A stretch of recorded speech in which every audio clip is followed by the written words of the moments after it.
Oh, what a day! What a lovely day!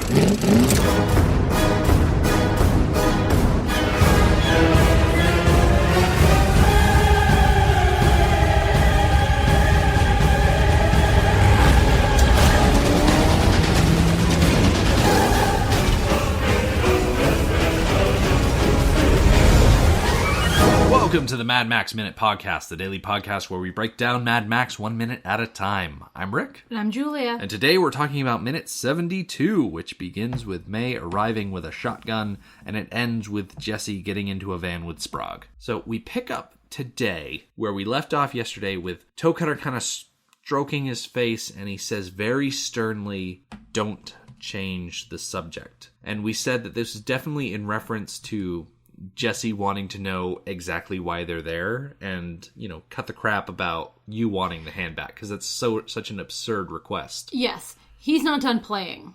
Yeah, he wants to continue messing with her. Yes, and which we see in a moment he's still in a playful mood. Mm-hmm. Because right about now, May comes out of nowhere with a shotgun. And she just swoops in and takes control of the situation. Yeah. She swoops in and she's like, "Hold it right there," and she is just charging in like the cavalry. And speaking of cavalry, fun incidental thing.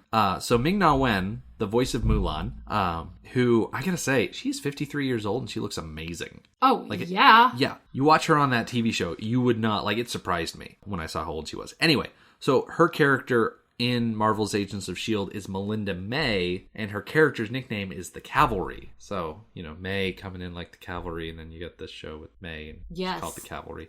It's an excuse to bring up Ming-Na Wen. How can I not?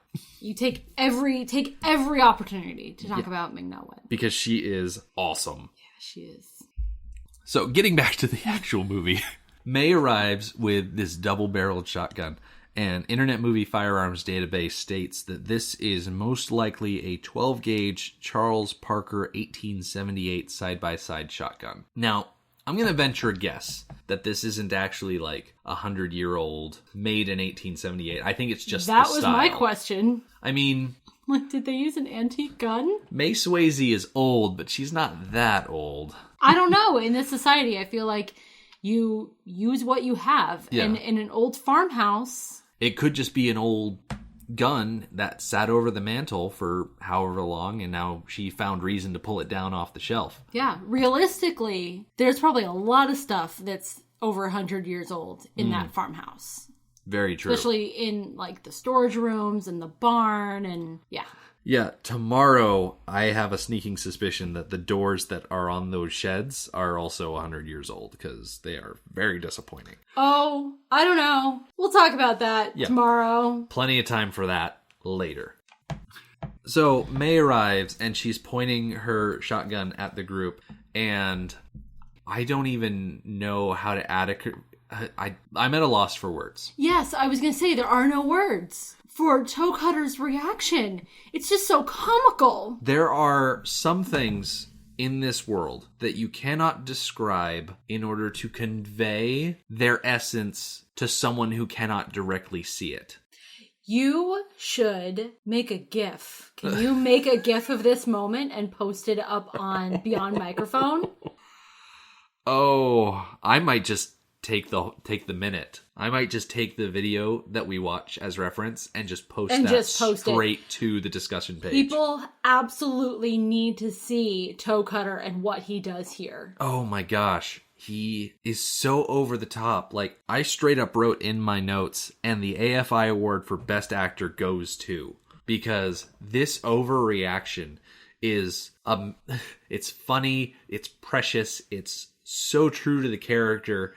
He just screams and he puts his hand up to his mouth and his hair is crazy. He's like, "Oh, I hate guns." Yes. It's just so over the top. Yes. Like I said, I'm at a loss for words to adequately describe how amazing this reaction is.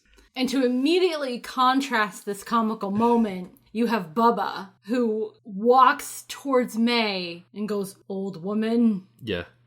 In his ominous voice. Yeah.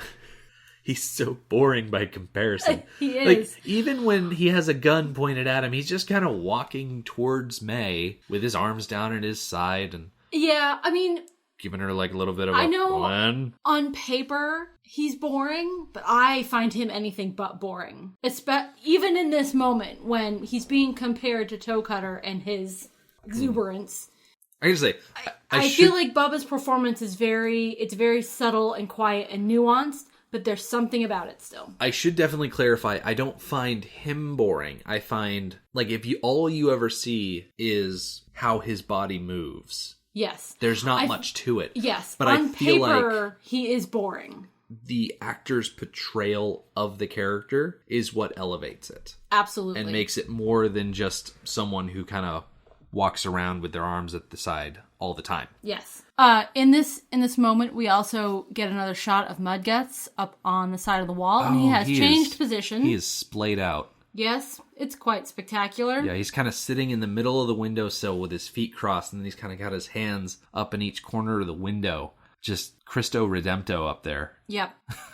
Just so, like an angel. But so Bubba takes another swing at May. Yeah, he verbally just keeps advancing. He calls her woman. Okay. Which I love. Okay, so he only says two things to May. He says old lady, and he says woman. And I feel like if he had just gotten a chance to get like another woman, it would have been like one of those SNL sketches with Gilly. Be like, yes, Gilly. And then Megan be like, sorry. I love it because when I am particularly frustrated with my mother, I call her woman. Which is enormously disrespectful. But she loves it. She knows it. You're all adults now. Yeah. The conventions that you had to follow as children are out the window at this point. Mm-hmm. So, getting back to May. So she's got Bubba who's walking closer to her and he's not stepping back. And so she screams at him, stay back. And she closes her eyes and squeezes the trigger and just blasts the shotgun across the yard. And she ends up hitting a barrel, but all of the gang members scatter. Yes. Okay, quick question about the shot. Mm-hmm. There's, in a few more frames, a few seconds down the way, we get a look at the barrel that was storing water. And the hole is ginormous. Oh, yeah. So I know you can put different kinds of... I'm going to sound so stupid here. I don't know guns and ammunition and stuff. So you can put like, it's birdshot, right? Where it's lots of little pieces. Yep. But that's not birdshot. No. That's buckshot? Yep, buckshot...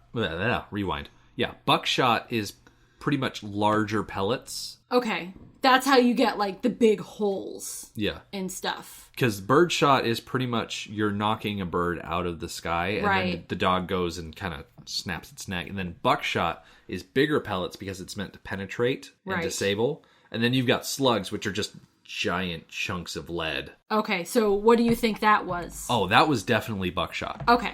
With how large the eventual hole is, and the fact that it does have a little bit of peppering around the side, I think that's 100% buckshot. Okay.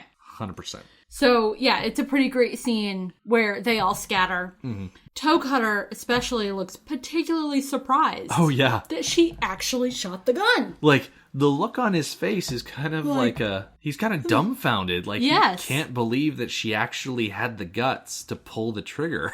Yes. And, like, Toecutter kind of sidesteps. Johnny just goes flat on the ground. Yeah, well, like, that's Johnny for you. Little spineless pilot slime. I don't like Johnny anymore, in case anyone was wondering. No. As if I ever did like him. It's hard to remember if there was ever a time that he was compelling in any way that wasn't gross. Yeah. I think I've always been... He's no Bubba. I think I've always been Team Bubba. Like, if you have to choose a flunky from Toecutter's inner circle, I think I've always been Team Bubba. For sure. So, yeah. I might actually want to hang out with Bubba. Like, bring him along to a game night, and he'll just sit to the side and observe, but then every once in a while he'll say something, and it will be fantastic. Oh, he is the master at throwing shade. Yes. Like, you would almost want to bring him to a dinner party where someone you don't like is there, and then you kind of like point them out to him and be like, that's Deborah. She is just awful. And then he could be like, like he wouldn't even respond. He would just sit down at the table and just be like glaring at her. And then she would say something about like the color of someone's house, and he would say something that is like cutting and amazing.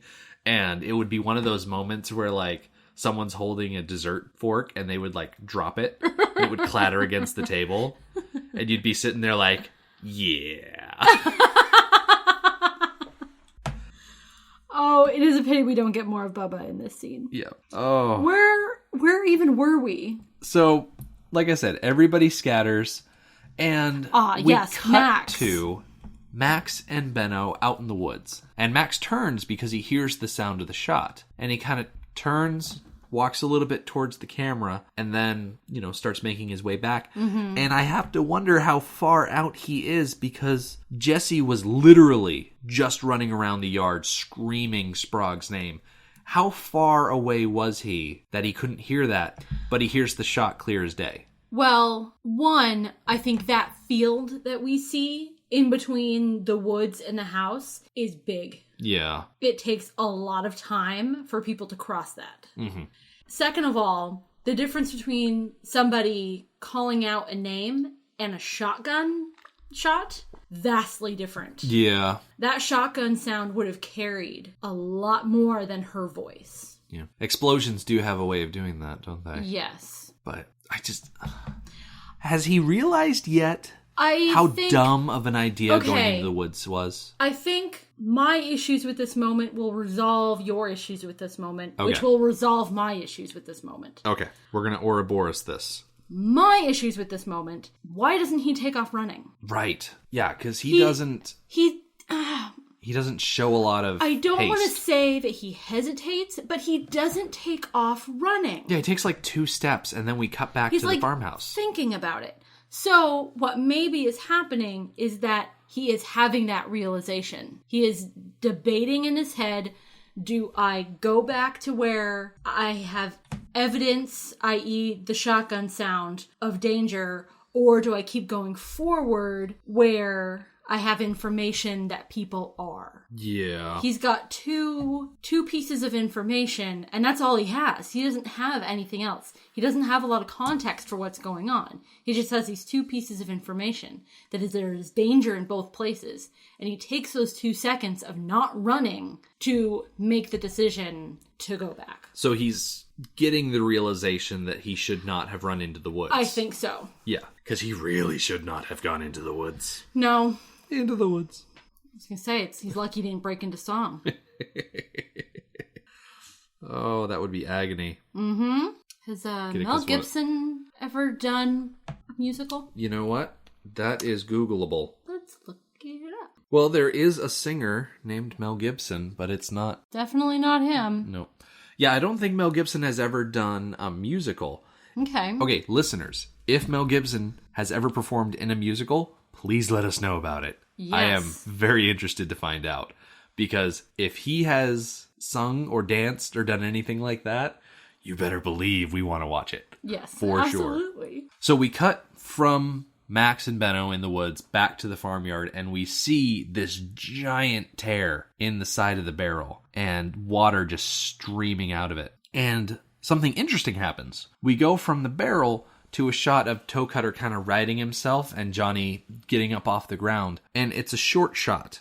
It's not that long at all. Maybe about a second. But if you keep your eyes trained on Johnny, like on his mouth specifically, it looks like he's saying something. Something that just didn't get picked up by the microphone, or something that they just cut out completely. Yeah. Which, less Johnny, I think is better. Yes. Guy is gross. So, May is keeping this gun trained on all these bikers. She's got 1 shot left. And as they all just saw, she's willing to use it. And so she says, anyone so much as breathes, I'll cheese him. And as she's walking across the yard, she's got her gun trained on Kundalini. And she kind of herds everybody towards one of the shed doors. And she says, open that door every one of you in there. And that phrase, anyone so much as breathes, I'll cheese him. It made me think about like slang terms for cheese, making that cheddar, talking about money, being cheesed off, being really pissed and whatnot. But here she's very obviously saying, okay, I'm going to cheese him. She's going to fill him with so many holes, he's going to be Swiss cheese.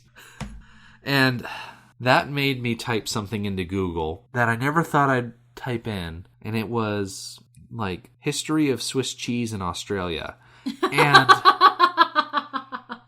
it wasn't until after I hit search that I realized how dumb that is. Like, it's cheese. Who cares where it came from or anything like that? But, wouldn't you know, I found 2 websites. And they're both cheesemakers. One's Fromart, one's Président l'Académie. And they have little blurbies all about cheese. So the one from Fromart specifically it's got some sass to it. Like, I'm going to read it and then, you let me know what you think. So the Fromart website says, while the Americans have done a marvelous job to downgrade the term Swiss cheese and make a lot of people believe that Swiss cheese is a cheese with holes and not much flavor, the term Swiss cheese in Switzerland means a variety of many thousand Swiss-style cheeses being produced over 1,500 different cheese factories. Swiss cheese in the Australian supermarket refers to a cheese with holes, but this has nothing to do with the cheeses we make in Switzerland. With a bit of cheese-making know-how, one can put holes into any type of cheese. And I'm like, oh, well, my mistake, Fromart.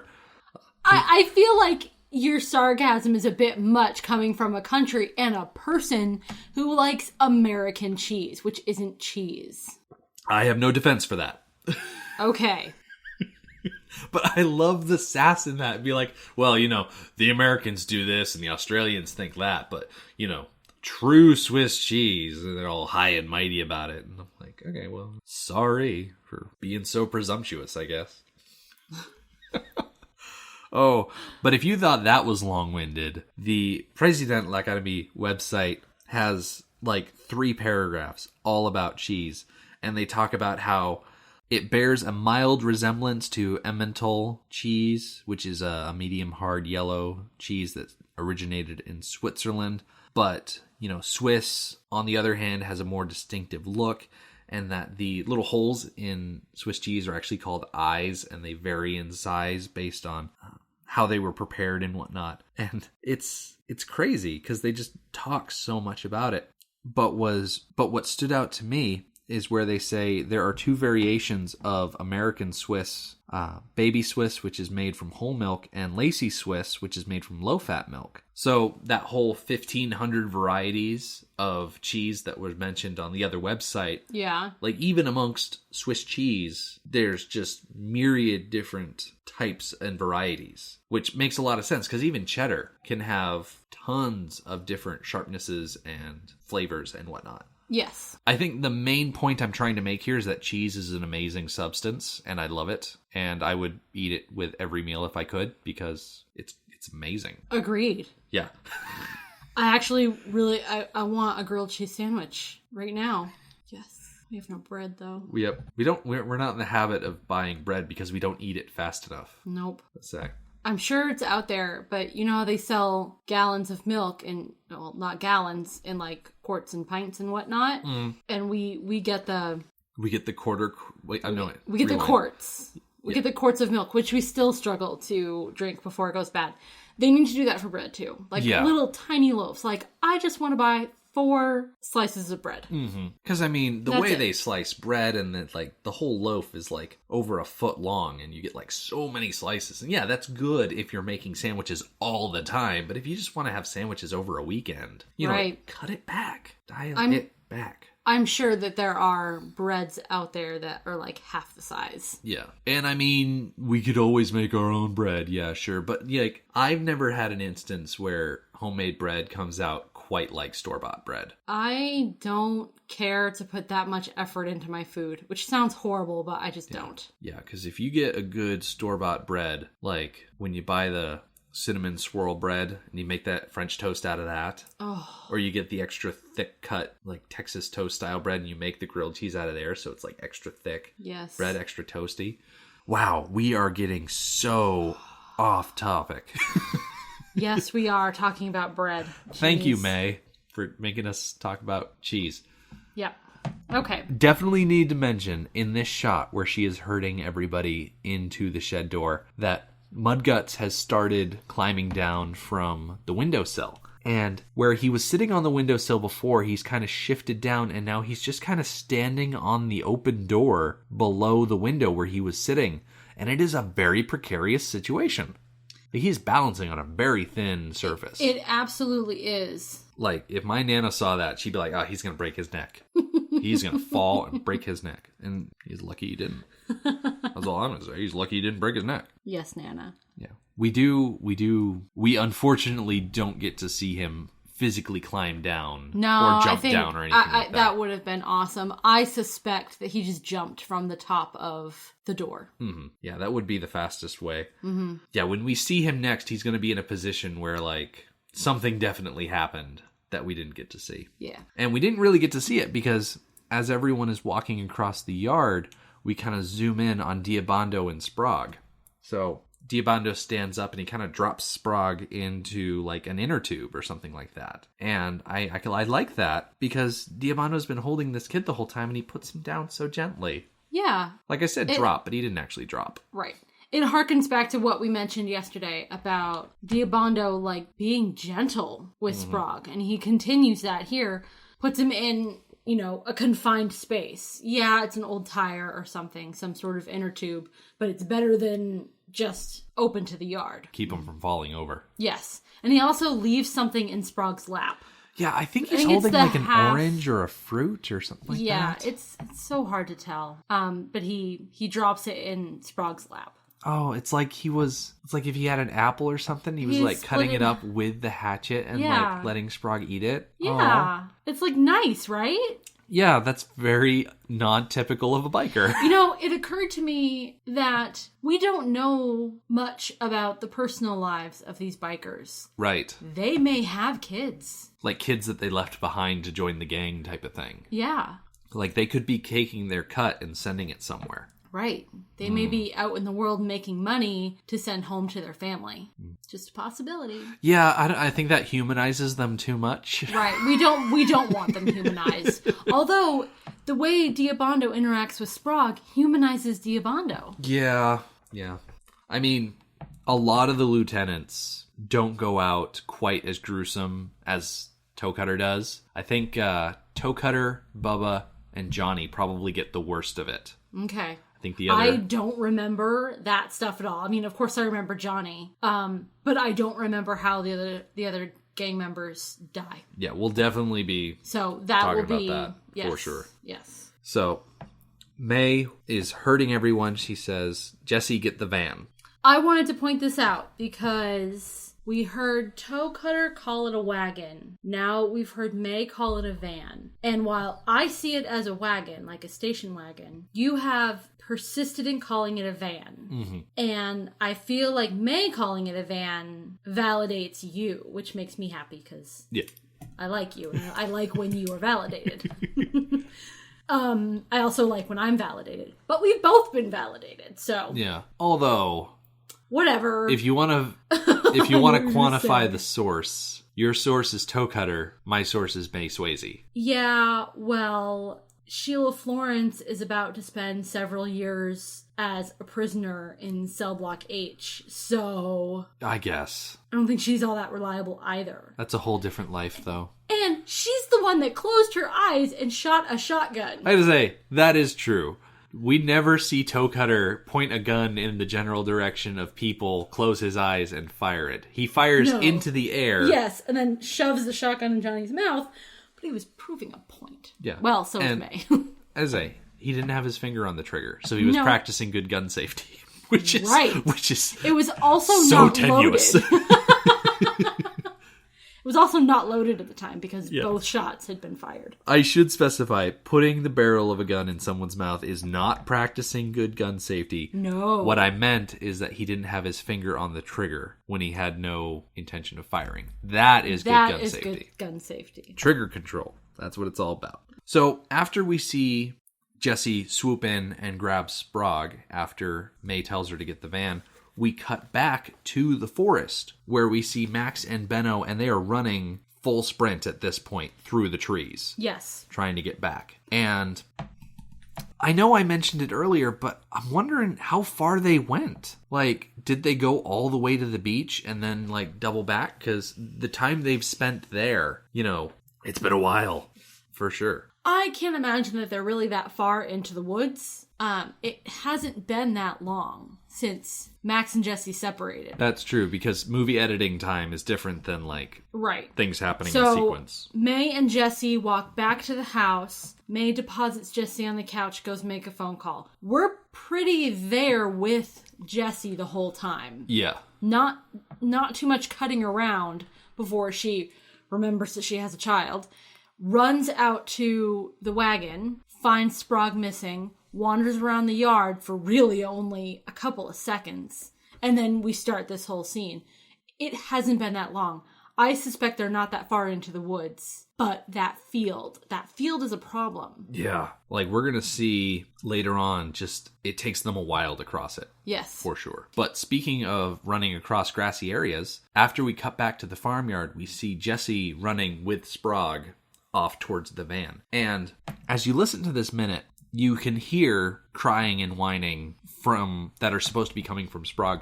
But this kid is staring straight into the camera, and, like, he's not even, like, got his mouth open. He's just kind of sitting there being carried by this lady as she runs across the yard. Yeah. I'm actually surprised that he's not upset, because it's not a gentle run. She's holding him to her chest to make him part of her center of gravity. Yeah. So that he doesn't jostle around so much. But she's booking it, like, really. Yeah.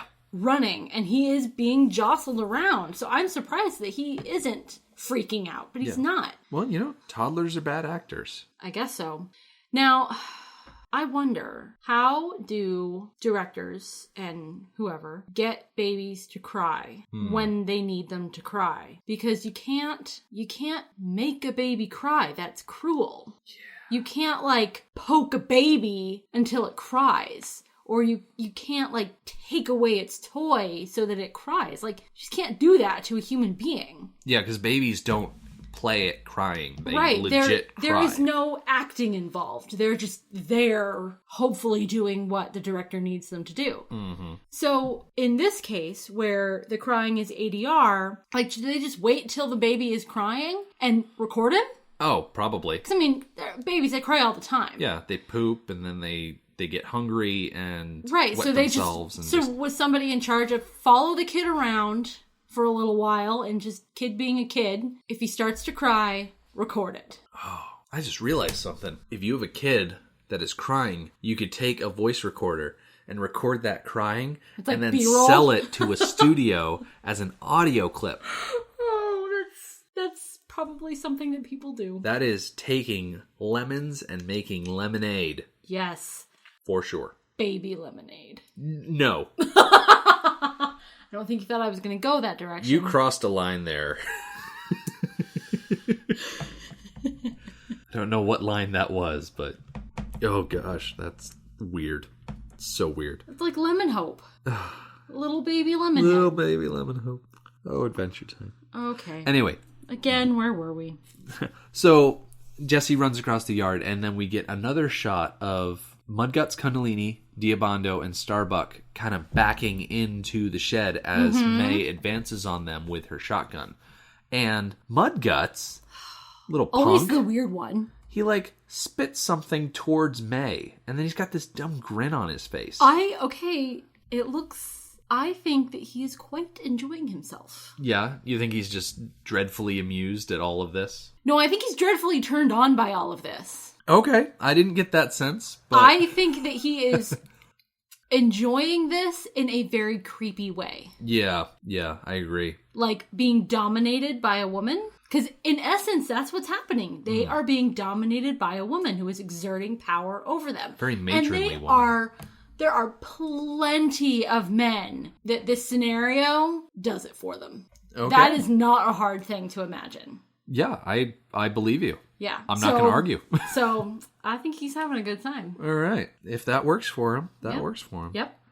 Okay, we're almost to the end of the minute, and before we get to the end, I want to bring something up that has always bothered me about this scene. Okay.